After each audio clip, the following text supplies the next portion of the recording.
Oke, kawan-kawan semuanya, Assalamualaikum warahmatullahi wabarakatuh.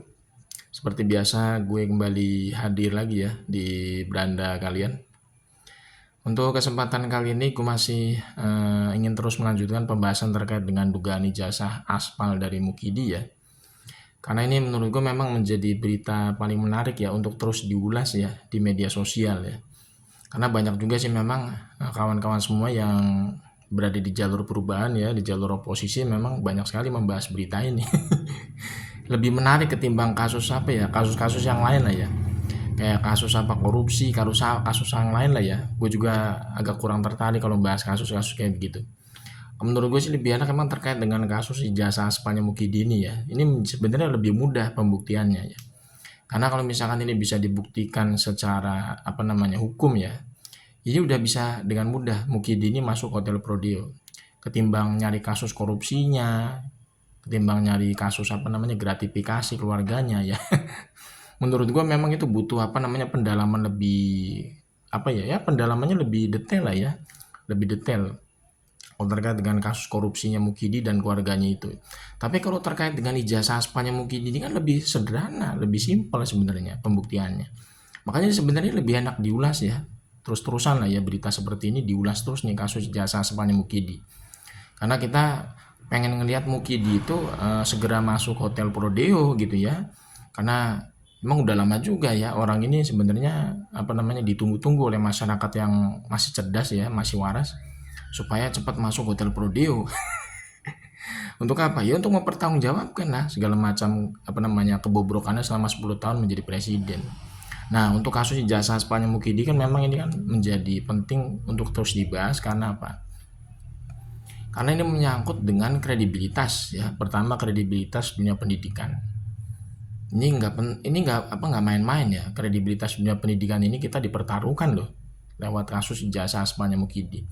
Karena nanti ini yang menjadi sasarannya adalah ya ini lembaga pendidikan ya, mulai dari SD bahkan PAUD ya, PAUD, SD sampai perguruan tinggi. Ini menjadi taruhannya ini terkait dengan integritas, kejujuran gitu, moralitas, macam-macam gitu ya.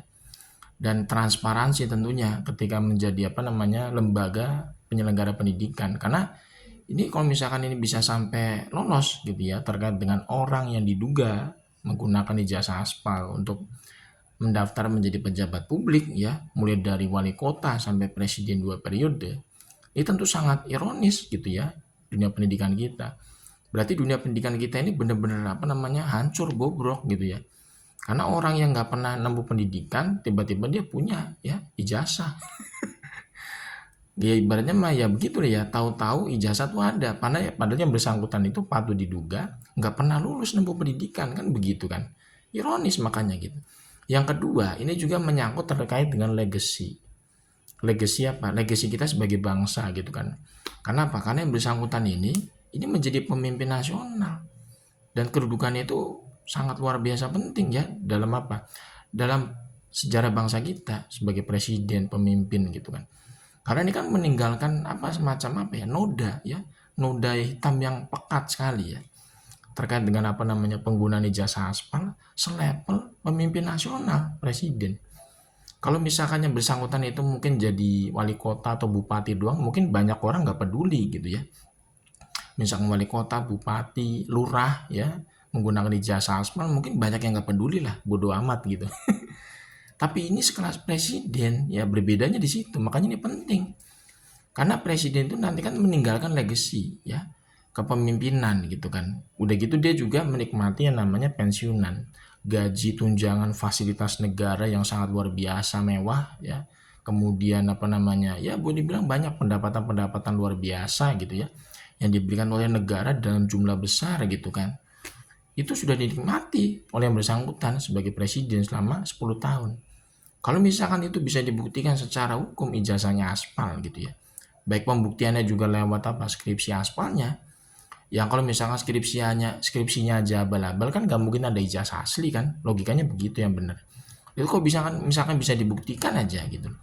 Ini tentu menjadi apa namanya polemik besar gitu ya bagi yang bersangkutan. Mungkin bisa jadi kita sebut saja menjadi bumerang bagi Mukidi. Karena Mukidi itu akan kehilangan yang namanya legacy secara kebangsaan. Jadi apa namanya tuh, statusnya dia sebagai presiden itu dihapus ya. Jadi sekarang 10 tahun kemarin itu kita nggak dipimpin oleh siapa-siapa setelah Pak SBY. Karena yang bersangkutan itu tidak memenuhi syarat ya, karena ijazahnya aspal gitu kan. Bahkan bukan cuma S1 yang diduga aspal, ijazah SMA-nya aja diduga aspal. Dan itu tidak memenuhi syarat berdasarkan dengan konstitusi Undang-Undang Dasar 1945 pasal 7A dan 7B yang ada undang-undang turunannya lewat Undang-Undang Pemilu nomor 17 tahun 2017 yang menyebutkan bahwa setiap capres dan cawapres itu minimal harus punya ijazah asli setara SMA. Nah, kalau misalkan ijazah SMA-nya aja ya itu diduga aspal benar-benar bisa terbukti secara hukum, ya bubar itu mungkin diambiar semua. Karena dia nggak bisa apa namanya berhak ya menjadi presiden gitu kan. Makanya legasinya ini bakal terhapus dengan sendirinya sebagai pemimpin nasional. Kemudian juga berbagai macam tunjangan, gaji, fasilitas mewah yang dia dapatkan selama 10 tahun jadi presiden, itu nanti dikembalikan ke negara, ya. Kemudian rumah, tanah gitu kan ya. Selama dia pensiun kemarin kan dapat juga tunjangan macam-macam gitu ya. Itu nanti dikembalikan semua ke negara. Yang kita sebut saja mungkin ini bisa jadi ya ambiar ya 7 turunan. Karena semuanya udah dikembalikan ke negara gitu kan, pendapatan selama dia jadi pejabat publik gitu kan. Ini menurut gua disinilah ya problemnya kenapa Mukidi ini terkait kasus ijazah aspalnya ini perlu menjadi perhatian khusus ya bagi masyarakat. Karena kata Bang Rismon bener itu.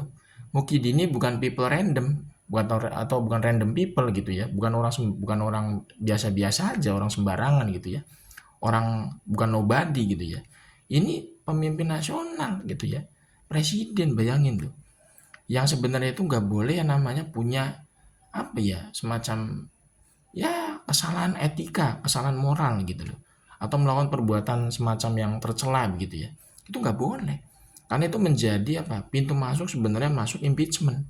Kalau kemarin dia masih jadi presiden bisa di impeachment.